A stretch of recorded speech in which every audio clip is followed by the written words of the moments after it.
Boa tarde.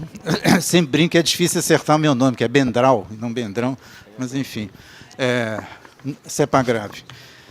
Bem, eu tinha pensado em apresentar algumas coisas aqui para vocês, a partir do meu computador daqui direto, mas não fiz uma apresentação completa, que o operador ali pudesse mostrar uma tela após a outra. Então, vai na palavra mesmo. Vou enfrentar o desafio de falar de números sem mostrar os números, né, que exigem, às vezes, um pouco de atenção de quem está ouvindo, né?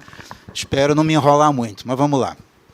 Então, o assunto é a chamada reforma da Previdência, que nós, do movimento, e alguns da academia, há muito tempo chamamos de contra-reforma da Previdência, ou até, como eu venho chamando ultimamente, de demolição da Previdência, né? Porque, longe de estar sendo construído alguma coisa, o que está sendo feito está sendo demolido, né? Então, melhor seria chamar demolição da Previdência em vez de reforma da Previdência. E é um processo que não começou agora, com o governo Temer, nem há pouco tempo, né? Ele é longo, não é só no Brasil, é internacional, de alguma forma, e tem raízes profundas no modelo econômico, digamos assim, que a gente vive hoje no mundo há muito tempo. Está dando para ouvir bem aí? Porque daqui a gente não sabe. No Brasil, particularmente, a gente pode partir, digamos, do que estava inscrito na Constituição Federal original, em 88, que depois de um processo de final da ditadura militar, de chamada redemocratização, o processo da Constituinte, então, foi uma época de um certo ascenso dos movimentos sociais que conseguiram inscrever algumas conquistas na Constituição em várias áreas, em particular no funcionamento do serviço público e também nos direitos da Seguridade Social. Foi dessa época que se define a Seguridade Social como conjunto de políticas que abarca previdência, assistência e saúde, que exigiriam um orçamento integrado, que se prevê a autonomia de uma série das universidades, por exemplo, do Ministério Público, parecia ser uma coisa boa, hoje em dia parece que está meio complicada, né? Mas, enfim, todo esse quadro, né, veio da Constituição de 88, que foi extremamente emendada de lá para cá, né? Já passou de 100 o número de emendas constitucionais, né, desde 88. Algumas são famosas, né? Essa do teto de gastos é 95, se não me engano, né? Essa é terrível, né? Talvez a pior de todas, né? Mas tem outras, tem várias relativas à Previdência, à Seguridade, e algumas relativas ao formato do Estado, né? A emenda constitucional número 20, em 98, veio logo depois da 19, que era da reforma do Estado. A 20 era a reforma da Previdência do Fernando Henrique. E vamos ver que, nesse processo aí de modificação do tipo de direitos, né, que os trabalhadores têm, foi muito importante do ponto de vista conceitual. A partir dali é que passou a se definir muita coisa que hoje a gente não sabe direito de onde veio, vem daquela época lá, da década de 90, mais ou menos. Então, essa PEC, né, a PEC 287, de 2016, né, foi apresentada em dezembro de 2016, quer dizer, já faz mais de um ano, e ela, assim, não vou entrar em detalhes sobre o que era a PEC original, o que depois foi substitutivo do relator, apresentado em março ou abril, né, de 2017, e agora também houve um balão de ensaio, né, jogado em novembro ou dezembro pelo Arthur Maia, que nem chegou a ser registrado lá na Câmara, né, mas apenas foi divulgado para alguns lugares, e a gente tem conhecimento, e estão prometendo agora, para a semana que vem, ou para esta semana ainda, aparecer com algumas novidades, para ver se conseguem passar. Essa PEC ela modifica as regras da Previdência, do regime geral, chamado regime geral da Previdência Social, e dos regimes próprios de Previdência Social. E modifica muito. Em suma, na PEC original, todo mundo perdia com essa PEC. Todo mundo, estou falando dos trabalhadores. Não estou falando de toda a população, não. Porque há uma parte da população pequena, mas essa, sim, de privilegiados, né, e de parasitas mesmo, que não tem seus direitos tocados. Pelo contrário, amplia seus direitos, né, com essas PECs, como a gente vai ver, inclusive, quando Paulo falar ali sobre a questão da dívida, então aí vai ficar mais claro ainda essa coisa. Praticamente todo mundo perde. Aumenta-se o tempo necessário para a pessoa aposentar, quer dizer, as condições para uma pessoa se aposentar ficam maiores, né? tem que trabalhar mais tempo, tem que contribuir mais tempo, e os valores dos proventos diminuem também. Quer dizer, o cálculo diminui, a forma de reajuste é mais perversa. Quer dizer, não há absolutamente nenhum ganho para qualquer trabalhador nessa PEC. Tá? Agora, por que isso? Quer dizer, porque ela está sendo proposta por um monte de gente má, alguma coisa desse tipo, né? São malvados que querem prejudicar as pessoas. Não é isso, né? Quer dizer, tem raízes. O que está, na verdade, sombreando toda essa reforma, contra-reforma, é um processo amplo e longo de privatização da Previdência Social. Não só da Previdência, de outras áreas, de outros serviços públicos, né, mas da Previdência Social em particular.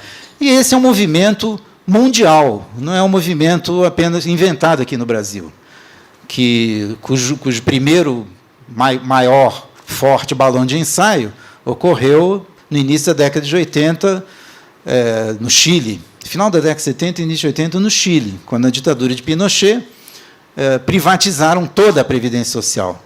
Toda a Previdência Social foi privatizada, não sobrou nada no Estado. Muitos anos depois, como agora, descobriram que essa privatização acabou com a Previdência concretamente, o Estado teve que assumir o pagamento de proventos de aposentadoria, senão as pessoas morriam de fome, simplesmente. Mas isso começou nessa época, e é curioso você ver alguns trabalhos do Banco Mundial da época, né, que depois de análise disso, que os próprios técnicos do Banco Mundial, que tem sido uma espécie de orientador geral de todas essas políticas, não o único, né, mas um dos mais importantes, particularmente a partir de 94, os próprios técnicos que analisar comentam que não teria sido possível uma reforma daquele tipo no Chile no ambiente democrático. Tinha que ser uma ditadura, porque, senão, não se aceitaria aquilo dali de forma alguma, porque foi uma brutal perda de direitos mesmo dos trabalhadores, da classe trabalhadora em geral. Depois houve, que os mais velhos devem lembrar disso, né, os governos de Thatcher na Inglaterra, de Reagan nos Estados Unidos, e uma série de mudanças naquele pacto social amplo que existia nos países da Europa, nos Estados Unidos. Não é exatamente um pacto escrito, mas a saída da guerra, né, a saída da Segunda Guerra Mundial, houve uma espécie de apaziguamento das lutas sociais nesses países, assim, em troca de alguns benefícios, chamado welfare state, né, o estado de bem-estar social. A partir do final da década de 70, os fundamentos desse estado de bem-estar social foram questionados, né, e derrubados mesmo em vários lugares. Mas lá, na Europa, Estados Unidos e tal, a coisa vai mais lenta, né? Não é tão rápido assim, porque havia uma reação maior da classe trabalhadora, organizada e tal. Então, o processo, particularmente de privatização mesmo da Previdência, ocorreu principalmente nos países da América Latina, onde nós estamos, e nos países do leste europeu, recém-saídos do chamado comunismo real da época, né? Porque era onde as condições políticas para fazer essas coisas eram mais propícias, né? Então, esses processos de privatização da Previdência ocorreram principalmente nos países que eram do leste europeu, que se tornaram capitalistas, digamos assim, e os países da América Latina. Em outros lugares nem Previdência havia, então não havia nem o que reformar. Mas foi principalmente aqui que foi feito isso. E, hoje em dia, os exemplos, os resultados que ocorreram, que a gente teve aqui na América Latina e no leste europeu, são usados como exemplo e aprendizagem para reformas que continuam sendo feitas, ou a tentativa de fazer, nos países da Europa Ocidental, dos próprios Estados Unidos e os países da OCDE em geral. Porque essa reforma, ou contra-reforma da Previdência, é uma reforma infinita. É um processo que não, como diria, eles não vão ficar satisfeitos nunca. E qual foi a matriz ideológica dessa reforma? Nasceu mais ou menos na década de 70, 80, na Europa, e a gente estava acostumado a usar o documento do Banco Mundial de 1994, que era Prevenindo a Crise do Envelhecimento, receitas para proteger os velhos e promover o crescimento. É um nome bonito, né, do título, né? Mas foi documento onde eles faziam uma avaliação dos sistemas de previdência social que existiam no mundo inteiro, mostravam que eram inviáveis, insustentáveis, que não ia haver dinheiro para pagar os aposentados depois, né? Isso lá em 94, né? Mais ou menos o mesmo discurso que a gente ouve hoje, né? Aqui, né? O Temer, né? Vai lá para o programa de Silvio Santos, dá dinheirinho para ele, ao mesmo tempo que diz, está vendo, não vamos poder pagar os aposentados, eles realmente estão muito preocupados, né, com o pagamento dos aposentados no futuro. Mais ou menos assim, um parente. Olha, nós não vamos poder pagar os aposentados no futuro, então já não vamos pagar agora, né, para eles irem se acostumando. Né? Deve ser alguma coisa nessa lógica. Mas, enfim, a gente estava acostumado há muito tempo a falar nesse documento do Banco Mundial, onde faziam essa análise da previdência do mundo inteiro e propunham reformas nos sistemas estatais. E propunha a substituição de todos os sistemas estatais que funcionavam no chamado regime de repartição ou solidariedade, vou falar um pouquinho sobre isso. Acredito que a maioria aqui sabe exatamente o que é isso, mas a gente nunca sabe exatamente qual é o conhecimento das pessoas que estão nos ouvindo, então tem que repetir algumas coisas para quem já sabe, né? Correndo um risco de chover no molhado, né? Mas tem que fazer isso. Então, eles propunham a substituição desse sistema estatal, por repartição, por um complexo formado por 3 pilares, como eles chamavam. São chamados 3 pilares. Então, essa doutrina dos 3 pilares passou a ser disseminada pelo mundo. O que eram esses pilares? É uma coisa até assim, aparentemente, bem fundamentada. Haveria um regime estatal, por repartição, básico, cujo principal objetivo, nas palavras do Banco Mundial, era evitar a pobreza na velhice. Isso aqui, ou seja, podia ser bem baixinho e tal, quase um benefício assistencial. Estatal, que não precisava nem ser contributivo. Um segundo pilar, ele teria que ser privado, por capitalização e privado. O que é um regime por capitalização? É o que nós temos hoje nos fundos de pensão e na previdência complementar aberta, digamos assim. Em vez de as contribuições dos trabalhadores ativos, uma parte, que é uma parte do salário deles, ser recolhida por um organismo central, que hoje é o INSS no Brasil, e a partir dessa receita pagarem-se os benefícios dos aposentados, pensionistas e demais beneficiários da Previdência, esse é o sistema de repartição, quer dizer, num mesmo ano, o que é arrecadado dos ativos é usado para pagar os benefícios dos inativos, chamados inativos. Né? Era esse regime que se dizia que estava ultrapassado, que não dava mais conta por causa das mudanças demográficas, do envelhecimento da sociedade, uma série de coisas. Então, substitui pela capitalização. O que é a capitalização? Você não depende mais dos outros. Você deposita uma graninha todo mês numa conta de capitalização, vai aumentando, vai rendendo juros, essa mágica, né, vai rendendo juros, porque dinheiro render juros, se a gente pensar bem, é uma espécie de mágica, né? É uma mágica que a gente sabe que tem uma base real na exploração, etc., mas que sustenta esse tipo de raciocínio. Então, vai rendendo juros, vai acumulando, e você, que é um trabalhador, à medida que vai passando o tempo, vai se tornando cada vez mais capitalista, né, que você vai acumulando mais capital, até que quando chega a sua aposentadoria, você passa a viver dos rendimentos daquele capital que você acumulou. Você se transforma num capitalista pleno, né, ao final da sua vida de trabalhador. Essa é a lógica do regime de capitalização. Os rendimentos do capital acumulado é que vão sustentar você. O segundo pilar, então, teria que ser assim, e seria obrigatório, e preferencialmente organizado pelas entidades de classe, pelos sindicatos, pelas empresas, grupos de empresas, alguma coisa assim. Seria o vínculo seria o profissional. Né? O primeiro, o básico, é um vínculo estatal, com toda a sociedade. O segundo pilar é um vínculo profissional. E o terceiro pilar era o individual. O individual, o que é individual? Você contribui, é totalmente facultativo, privado e por capitalização também, mas você deposita se você quiser, e você que administra isso e tal. Então, esse era a doutrina dos 3 pilares, era essa. Propunha-se a substituição dos sistemas de previdência social no mundo inteiro por esses 3 pilares. E essa doutrina foi seguida, de fato, por muitos países. No Brasil, nunca foi adotada completamente.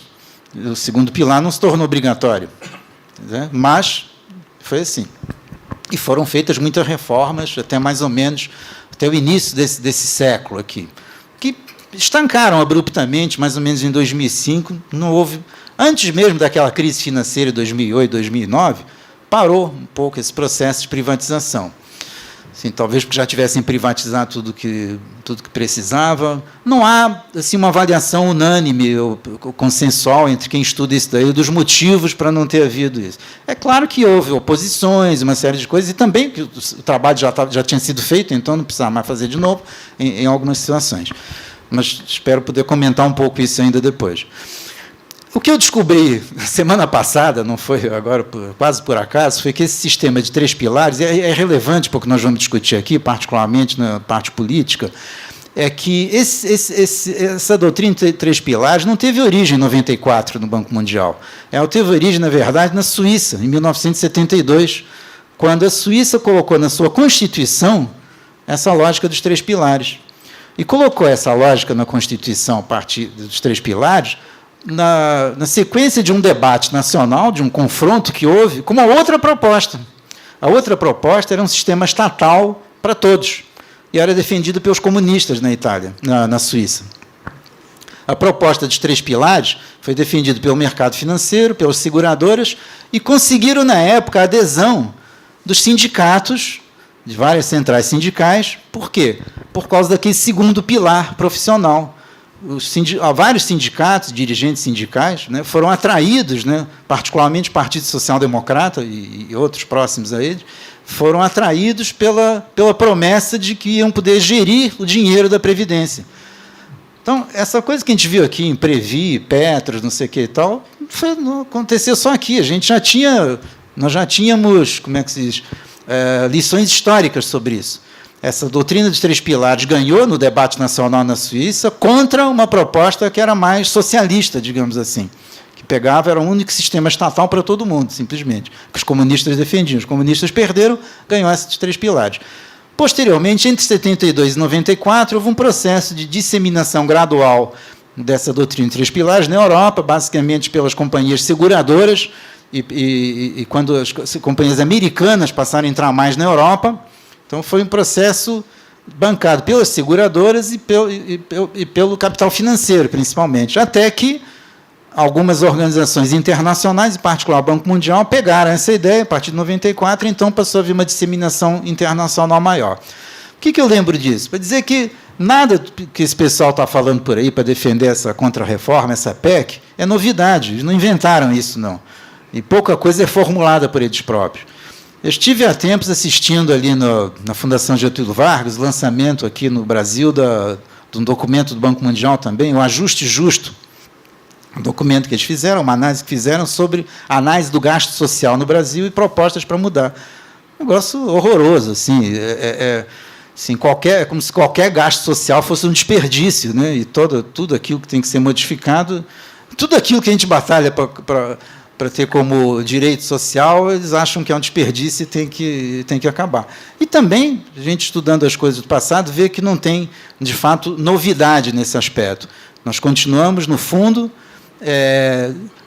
esse processo de privatização é um processo longo e é uma das formas, é uma das frentes da luta de classes, na verdade. Quer dizer, o que eles tentam colocar como um problema entre gerações, quer dizer, que os jovens vão ter que sustentar os idosos, não sei o quê, tentam colocar os jovens contra os velhos, as mulheres contra os homens, os trabalhadores do setor urbano, da área urbana contra os rurais. Nós temos que dizer o seguinte: não, esses são todos trabalhadores.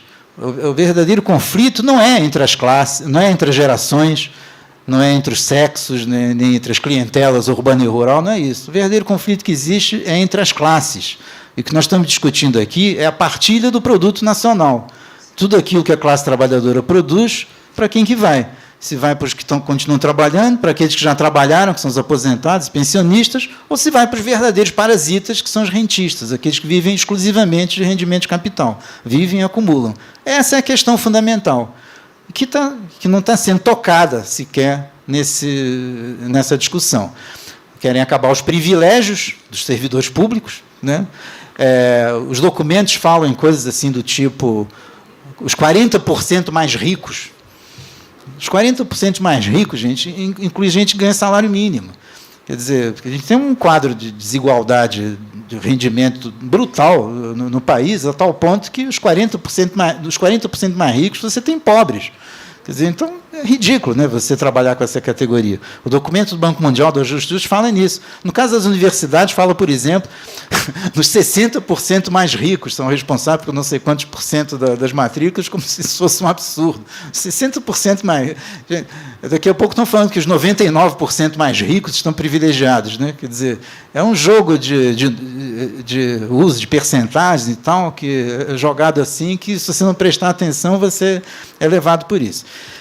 Mas, então, essa disputa entre essas formas de financiar a Previdência, ela está ali o tempo inteiro, embora não apareça. Embora não apareça explicitamente. E a verdadeira causa para esse ímpeto, né, contra-reformista, né, do governo é um interesse de classe. Quer dizer, não é uma questão... Não estão preocupados com as contas públicas. Querendo reduzir os direitos que a Previdência Pública dá, para, com isso indiretamente estimula as pessoas a procurarem a Previdência Complementar privada. Então, não é por outro motivo que, desde que foi anunciada essa PEC 287 até agora, a Previdência Privada no Brasil deu um pulo. Qualquer número que você olhar aí vai ver que a Previdência Aberta, aquela que você vai lá no banco e contrata, deu um pulo. Nunca tiveram tanto sucesso de marketing, né? E dizem, nos documentos deles mesmo, dizem, olha, com a perspectiva da piora da Previdência Social, você tem que investir na Previdência Privada. Então, não há como. Como em todas as outras áreas, o sucesso do privado depende do fracasso do público. Você não vai colocar seu filho numa escola privada se a escola pública for boa. Você não vai procurar hospital privado se o hospital público for bom. Você não vai contratar um segurança se a segurança pública for boa. Quer dizer, então, essa coisa de dizer que o público é para todos, mas o privado é para quem quer um pouco mais, é uma farsa. Não são independentes um do outro. Não são independentes um do outro. O privado só cresce na ausência do público. Então, ele necessita dilapidar o público para poder ter sucesso. Então, isso acho que tem que estar na nossa cabeça todas as vezes que a gente analisa essas coisas. Como eu disse, não poder entrar em detalhes muito sobre isso daqui, mas tentar desconstruir alguns dos argumentos do governo. Toda a justificativa para essa PEC se baseia em custo, em dinheiro, não é isso?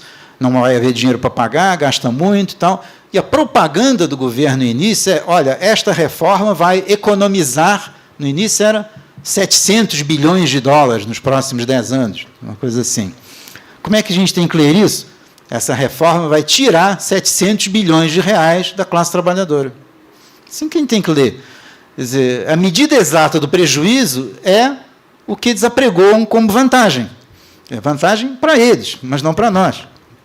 Nós, trabalhadores de todos os tipos, setor público, setor privado, intelectuais, trabalhadores de baixa qualificação, como se diz, o que interessa é a classe trabalhadora como um todo. A exploração do trabalhador é uma exploração coletiva, é uma classe que explora uma outra classe, não é uma exploração direta um por um. Também temos que ter isso em mente também. Né? Não ficar apaixonado, não, eu trabalho muito, você trabalha pouco. Coisa não é essa, o trabalho de todos nós é integrado, todos nós dependemos uns dos outros. Ninguém consegue prover sua própria subsistência sozinho. Né? Você precisa sempre do que os outros fazem. Você não planta a sua própria comida, não cria o boi que você vai comer, então alguns até fazem, mas eles dependem de outros, né? Toda a produção é socializada, né? Essa é a base da nossa sociedade. Então, a questão toda é dinheiro, é o gasto que vai ter. Então, o que eles mostram? Um déficit dos sistemas. Aí vou usar esse pouco tempo que me resta para falar um pouco sobre isso, era isso que eu gostaria de mostrar ali num gráfico, que talvez ficasse melhor.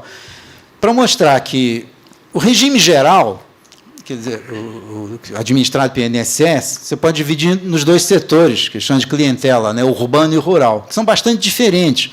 Por quê? No setor rural, boa parte dos benefícios, a maioria dos benefícios previdenciários rurais, são benefícios mais propriamente assistenciais, porque eles não têm uma contrapartida obrigatória numa contribuição prévia do segurado.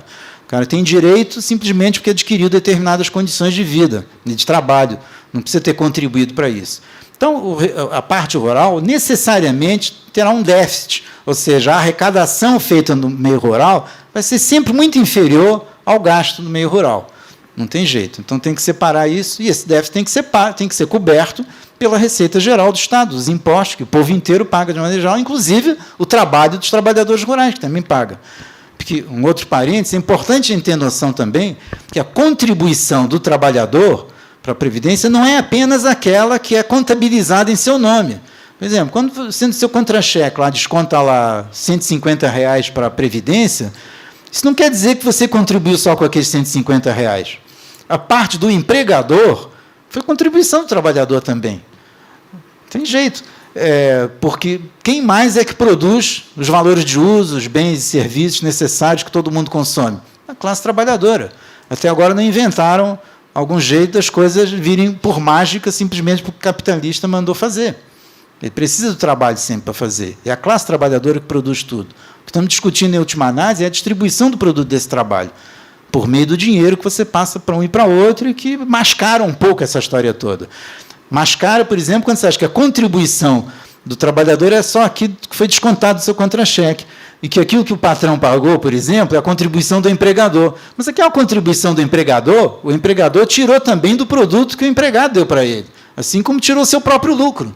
Quer dizer, quem mantém toda a sociedade é a classe trabalhadora ativa. Isso é outra coisa que a gente tem que ter na cabeça o tempo inteiro para não ser engabelado. Não há mais ninguém que... O dinheiro pode ter que parar na mão de outro, simplesmente se apropriou dos direitos sobre a produção que a classe trabalhadora produz. O dinheiro significa direitos sobre a riqueza, mas não riqueza propriamente dita. Então, a forma como esses direitos circulam é complicada e revela relações de poder e uma série de coisas. Mas não é uma questão simplesmente econômica, produtiva. Tá? Isso é muito importante. Então, a Previdência, por exemplo, tendo déficit ou não tendo déficit, quem vai pagar tudo é a classe trabalhadora. Então, no fundo, não importa muito se tem déficit ou não tem déficit. O que importa é discutir qual é a despesa total e o que nós estamos garantindo, e aquilo que a sociedade quer garantir como direito, tá? Como política pública. E como política pública, ela vai ter sempre necessariamente algo redistributivo. Senão não precisava ser pública. Se não precisasse redistribuir alguma coisa, não precisaria ser pública. O setor privado daria conta disso. Então, o setor rural, voltando ao regime geral, ele tem esse déficit por conta da natureza dos benefícios rurais, são dessa natureza. O setor urbano não tem déficit. Não teve déficit, isso de acordo com o próprio que chamam resultado do regime geral da Previdência Social, que é divulgado isso que eu gostaria de mostrar, mas é fácil de ser, divulgado pela própria Secretaria de Previdência, desde a época que era Ministério, né, agora é uma Secretaria de Ministério da Fazenda. Todo mês divulga isso, e todo mês de janeiro faz um apanhado do ano anterior. Esse que eu tenho aqui, tem ali também de 2017, era o de 2016. O que mostra isso aqui? Que a evolução, vocês vão ter que acreditar nisso, mas podem olhar esse gráfico depois aqui, a evolução das despesas não teve nenhuma surpresa. Foi crescendo normalmente, como teria que crescer mesmo. Aumenta o número de beneficiários, a população envelhece. Então, não houve nenhuma surpresa na questão das despesas. Essa linha verde aqui, não dá para vocês verem. Por exemplo, 2014, 2015, 2016. 370, 375, 402. Tem um aumento um pouquinho maior, mas quando você vê o longo prazo, alguns anos cresce um pouco mais, outros um pouco menos, por causa das características demográficas, o tipo de pessoa que está se aposentando naquele ano, mas um crescimento mais ou menos constante. Já a receita... Por exemplo, até 2009, até 2008, era inferior à despesa, estava tendo déficit. De 2009 a 2014, a receita aumentou mais do que a despesa, foi superior à despesa, a ponto de ter dado 33 bilhões de superávit em 2012, 31 em 2013 e 30,7 em 2014. O problema foi a receita. A receita estava crescendo, também crescendo mais do que a despesa. Só que em 2015, 2016, despencou. Com o quê? Com a tal da crise econômica, que ainda estamos aí para entender completamente como ocorreu, mas tudo indica que foi provocada também, provocada pelo próprio capital, na medida que em tesoura, né, que segura a circulação de capital e dinheiro, a atividade econômica retrai, essas políticas de austeridade, essas coisas só fazem a economia despencar. E ficar na situação que a gente tem hoje, ter capacidade ociosa, ter gente desempregada e ter gente precisando, com demanda não satisfeita de produtos, e sem você conseguir juntar essas coisas aí. Então, a receita despencou, esse foi o problema. Agora, o que o governo mostra? O déficit, a evolução do déficit. e fica tentando projetar a evolução do déficit, quando mostra, por exemplo, teve um superávit de 30,7 em 2014, 5,8 em 2015 e um déficit de 47 bi em 2016. Está vendo? É um rombo. Isso aí vai acabar com a economia, não sei o quê. Bem, é só retomar a atividade econômica, o crescimento do PIB e tal, que a receita vai subir isso. Então, o outro problema, quer dizer, isso é a forma como jogam com os números. Ficam mostrando só o déficit, em vez de mostrar separadamente a evolução das receitas e despesas que seguem lógicas diferentes. Você tentar achar uma lógica única para o déficit, é só para engabelar. A trajetória das receitas tem uma lógica, das despesas tem outra. Então, você tem que trabalhar com as duas para, então, você projetar um déficit ou superávit no futuro. Um exemplo que eu costumo dar. Você tem, por exemplo, tem uma receita de 100 e uma despesa de 101. Você tem um déficit de 1, não é isso? Aí, no ano seguinte, você continua com uma receita de 100, mas sua despesa passa para 102. Aí, seu déficit passou para 2. Então, você diz, o déficit subiu 100%. A despesa subiu de 101 para 102. Quer dizer, aumentou menos de 1%. Mas, quando o cara olha para o déficit, diz que o déficit aumentou 100%. E aí assusta com esse número, claro. E vocês podem ver que toda a argumentação do governo sobre as contas da Previdência fala sempre sobre os déficits. Não fala sobre as receitas e despesas separadamente. Tá? Então, no âmbito do regime geral, está muito longe de haver uma falência do sistema. Existem alguns benefícios que são assistenciais, que devem continuar tendo, e que têm que ser pagos pela Receita Geral de Impostos, que, em última análise, é o povo mesmo que paga. E pouca diferença faz se o povo vai pagar num desconto em contra-cheque, ou se vai pagar na compra de uma água mineral, ou se vai pagar no imposto de renda. Quem paga, no verdadeiro sentido, ou seja, quem produz o necessário para pagar aquilo, é sempre a classe trabalhadora ativa. Então, no fundo, não tem muita importância se tem déficit ou não tem déficit. Para haver ou não haver déficit, você tem que fazer algum ajuste de contas, criar um imposto, uma contribuição, alguma coisa, como foi feito na Constituição, algumas leis posteriores, com a criação daquelas contribuições, COFINS, contribuição para o financiamento da Seguridade Social, contribuição social sobre o lucro líquido, antiga CPMF, várias contribuições foram criadas justamente para que a Seguridade Social não tivesse déficit. Quer dizer, o objetivo era esse, era poder administrar a Seguridade Social. Então, sempre se teve clareza que só trabalhar com as contribuições, aquelas do empregado e empregador, isso jamais seria suficiente para pagar todos os benefícios previdenciários, e muito menos da assistência e da saúde. Então, essa lógica existia.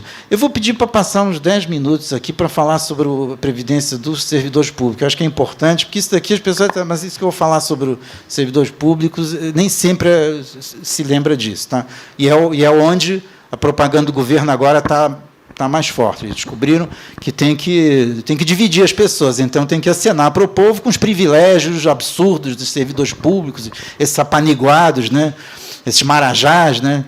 Que os mais velhos lembram quem foi que falou, quem era o caçador de marajás, lembram? Ele é candidato de novo agora, né? E foi da base do Lula, né? Esse aqui é mais curioso, né? Mas, enfim, dos servidores públicos. Nesse caso, então, aí a coisa é muito louca, né, como eu diria. É um absurdo tão grande a forma como fazem as contas, que às vezes tem dificuldade até para falar, para ser entendido. O pessoal exibe lá um rombo gigantesco, inclusive mostra, olha, de todo o déficit, olha só, a parte maior do déficit, a parte considerável, para meia dúzia de apaniguados, é dos servidores públicos, e os pobres trabalhadores, os mais pobres, né, os 90% mais pobres, né, do outro lado, é que sustentam esses vagabundos aí. Ainda trabalho com aquela ideia que todo mundo tem uma certa bronca de serviços públicos, costuma ser mal atendido. Né, tá, isso é uma coisa que é verdade em muitos casos. Nós, que somos funcionários públicos, reclamamos muito do atendimento em outros serviços quando a gente vai, e é isso que fica, né, muito para as pessoas, que é o seguinte... Só um instantinho.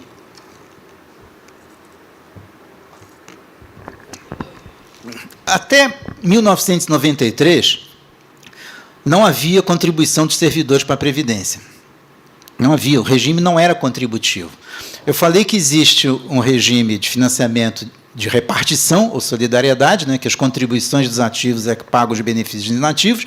Existe também o regime de capitalização, que tem aquela mágica que, aparentemente, o camarada não depende de mais ninguém, que vai capitalizando o dinheiro dele. Mas existe uma terceira forma de financiar, que é pouco falada, e que que é importante a gente lembrar, e daí que vem a denominação de regime próprio, que é o chamado regime administrativo, que é um regime que continua sendo dos militares, por exemplo. O que é o regime administrativo? Isso só funciona quando o empregador é o próprio Estado. O empregador, durante a fase ativa do trabalhador, é o mesmo que depois vai pagar a aposentadoria, a reforma, a reserva, o que for quando ele se aposentar. Então, a ideia, antigamente, era o seguinte: olha, você vem trabalhar aqui no serviço público, vai ganhar R$3.000 por mês. Você vai ser maltratado, enxovalhado, não sei o quê, não vai conseguir fazer aquilo que você gostaria de fazer, vai desanimar e tal, mas, ao final da sua vida ativa, você vai para casa e continua te pagando os R$3.000 por mês. Ah, legal. E essa garantia da aposentadoria integral, né, sempre foi um dos grandes atrativos para as pessoas irem para o serviço público, porque falta de atrativo sempre teve muito. Então, esse daí sempre foi. Não tinha fundo de garantia, não tinha uma série de coisas, mas tinha. Antigamente não tinha nem 13º salário. E passou a ter, tinha essa estabilidade, tinha a estabilidade, que não é nada mal, embora não pague compra de supermercado, dá uma certa tranquilidade na vida, né, e a aposentadoria integral. Havia duas folhas, a folha de ativos, a folha de aposentados e também de pensionistas. Era tudo despesa. Tudo é pago pelo Estado. Pode pensar nesse raciocínio aqui, na União, em um Estado, um município, tanto faz, é a mesma coisa. Vamos pensar no caso da União, que é onde eu tenho os números aqui. Então, não havia receita. O sistema previdenciário não tinha receita, só tinha despesa. Certo? E não havia rombo. Então, você diria que o rombo era igual ao total da despesa, que não faria sentido nenhum. A lógica de trabalhar com superávit ou déficit é que não existia, percebe? Quer dizer, porque era tudo despesa, é o regime administrativo, o regime próprio, é próprio do empregador. O próprio empregador é que garante depois o sustento do aposentado. Na empresa privada não acontece isso. A Coca-Cola pode trabalhar, você pode ser empregado dela a vida inteira, quando você se aposentar, é o INSS que vai pagar a aposentadoria, não é a própria Coca-Cola que paga. Se fosse, ela poderia ter o seu regime próprio também, mas não era assim. Em 93, o que aconteceu? Inventaram que o servidor tinha que contribuir também. Então, introduziram contribuição para a previdência do ativo. E aí aconteceu? Reduziu o salário líquido dele, diminuiu a despesa do governo. Porque essa contribuição sempre foi apenas uma redução na despesa, nunca foi uma receita propriamente dita. Aquela folha de pagamento que o governo tinha, diminuiu. O que houve, na verdade, foi uma redução do salário líquido, que é o salário que você usa para viver de fato, não é o salário bruto. O salário líquido é o que sustenta o trabalhador de fato e a sua família. Então, essa coisa. Em 98, com a emenda 20 de 98, que foi que introduziu as mudanças conceituais mais profundas nesse processo longo daí, os regimes passaram a ter que ser atender o equilíbrio atuarial financeiro. O que quer dizer isso? Quer dizer que aquela grana que se contabilizou, que se retirou dos servidores ativos, tinha que ser suficiente para pagar os aposentados e pensionistas. Quer dizer, de uma canetada, a emenda 2098 Fernando Henrique, de uma canetada, o Estado desvencilhou-se de todo o estoque, de todos os compromissos anteriores assumidos com os servidores públicos em relação à aposentadoria. E passou despercebido, de certa forma, isso. E, a partir daí, surgiu o rombo. Claro, sempre vai ter rombo, porque, no contexto que a quantidade total de servidores diminui com o tempo, porque a quantidade de servidores tem diminuído, aumenta os aposentados, mas os ativos vão diminuindo. Se não se contratar mais servidor nenhum, não vai ter nem receita mais de previdência, só vai ter despesa, aí vai ter um rombo, a despesa total vai ser igual ao rombo.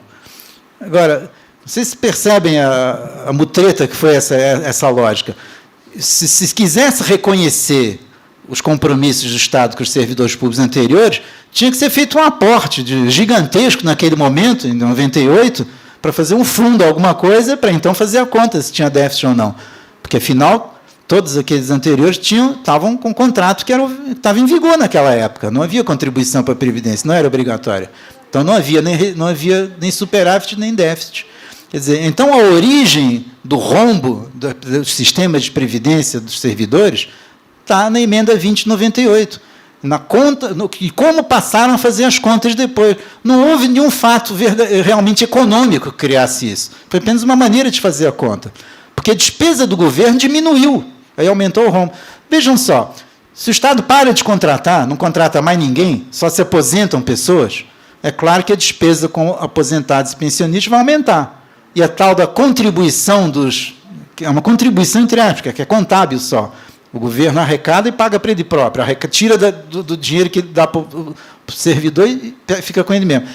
Vai diminuir, porque tem menos ativos. Existe uma contribuição dos aposentados e pensionistas, mas é só a partir de um certo valor, então é mais baixo. Essa contribuição também é uma redução do valor, simplesmente. Mas é claro que depois de algum tempo, quando acabarem todos os ativos, só existirem aposentados e pensionistas, você vai ter um rombo gigantesco. A insustentabilidade de um regime desse tipo é originária, quer dizer, é uma coisa da própria definição de como é que é feito. Ele foi feito assim para ser insustentável, para você poder exibir um rombo o tempo inteiro. Né? Quer dizer, então, tem sempre um rombo, não tem solução para esse rombo. Não tem solução porque não é um rombo. Né? Porque se você, ao contrário, sair contratando um monte de servidor público ativa para dar conta das carências que existem em todas as áreas, vai aumentar muito o gasto do governo com o pessoal, porque vai ter que pagar os ativos, não é isso? Mas aí o rombo vai diminuir, aí o déficit vai diminuir, porque vai aumentar contabilmente a contribuição dos ativos e, portanto, vai diminuir o déficit. Quer dizer, então, se você aumenta a despesa, diminui o déficit. E se você diminui a despesa, aumenta o déficit. Então, que raio de conceito de déficit é esse? Que déficit maluco é esse? Ele simplesmente não existe. Quer dizer, mas não existe porque somaram 2 com 3 e a conta era 5, devia ser 6. Não, não é isso. Não é para somar 2 com 3. Não é o resultado da conta que está errado. A própria conta que está errada. Não é para ser feita dessa maneira. Entendeu? Tudo, folha de ativo, folha de pensionista, de aposentado, isso é tudo despesa, paga pelo trabalho do povo em geral, inclusive dos próprios servidores públicos. Quer dizer, mas não, nunca dessa forma como está sendo feito. Aí tem uns números aqui para dar exemplo disso, mas realmente ficar falando número não adianta. Eu espero que tenha ficado claro o que eu quis dizer conceitualmente em relação a isso. Porque eu acho muito importante esse raciocínio para o próprio servidor público não ficar achando que ele é um peso na sociedade, alguma coisa desse tipo, que realmente ele merece essa coisa que estão fazendo. Nós não merecemos, não. Entendeu? De forma alguma. De onde tem que ser tirado o rendimento para pagar todas essas coisas? É dos ganhos de capital, tem que taxar o capital. Tem que aumentar o teto da Previdência Social. O teto do regime geral tem que aumentar, a gente tem que conseguir brigar para aumentar. Porque a subida desse teto é que vai tirar o espaço para a previdência complementar privada, que vai unificar trabalhadores do setor urbano e rural e tal, mas isso é uma coisa, eu gostaria de falar um pouco depois, mas vai ter que ser depois, sobre que propostas a gente teria para um regime único da Previdência Social. De fato, a gente ter as mesmas regras para todos, tudo bem, vamos lá, mas não é as mesmas regras para todos, achatando todo mundo, né? Pelo menos que se tirasse uma média, né? Se acham que a gente é muito privilegiado e que os outros são coitadinhos, então que aumentasse um pouco, diminuísse o nosso um pouco e aumentasse os outros um pouco, mas não é isso que está sendo feito. Corta daqui, depois corta dali e vai achatando sempre. Qualquer que puder mostrar que está um pouquinho acima, vai cortando, e corta sempre para mais baixo. Então, você sempre vai ter um pico para cortar, então sempre vai poder achatar. É a reforma infinita. Tá? Bem, tinha muito mais coisa para falar aqui, mas, naturalmente, a gente é prolixo, já ultrapassei o tempo, o pessoal está ficando nervoso, então vou deixar para a fase de resposta a perguntas outras considerações que são importantes sobre essa história daqui. Agora, em suma, a melhor coisa que a gente pode fazer com essa PEC é que ela não seja aprovada nenhuma vírgula dela. Tem coisas para mexer na Previdência? Tem que melhorar os direitos, tem que recuperar os direitos das pensões que foram tirados pelo governo Dilma, tem que acabar com esses fundos de pensão, ou pelo menos tirar espaço deles. Então, o aumento, a subida substancial do teto do regime geral, na minha opinião, é uma bandeira importantíssima para todos nós. Pode ficar na faixa de R$5.000, tem que subir para 10, 15, para o maior valor do servidor público, para qualquer valor que a gente possa considerar que é um valor como retribuição de salário, de trabalho, tem que poder ser coberto pela Previdência. Claro que tem que ter um teto.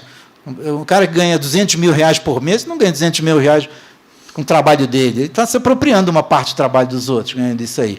Mas qual é o salário máximo que se considera válido? Não é o do ministro do Supremo Tribunal Federal? Coisa? O teto podia ser esse. O teto podia ser esse, aquele valor que a sociedade considera que é o maior valor que se pode pagar como salário, como remuneração pelo trabalho. Esse devia ser o teto da Previdência. Com isso, os fundos de pensão iam minguar. A gente ia ter que discutir política pública de verdade, não política financeira fantasiada de política pública. Ok? Obrigado pela atenção. Desculpem a confusão se fizer alguma coisa, mas espero que tenha sido útil para vocês.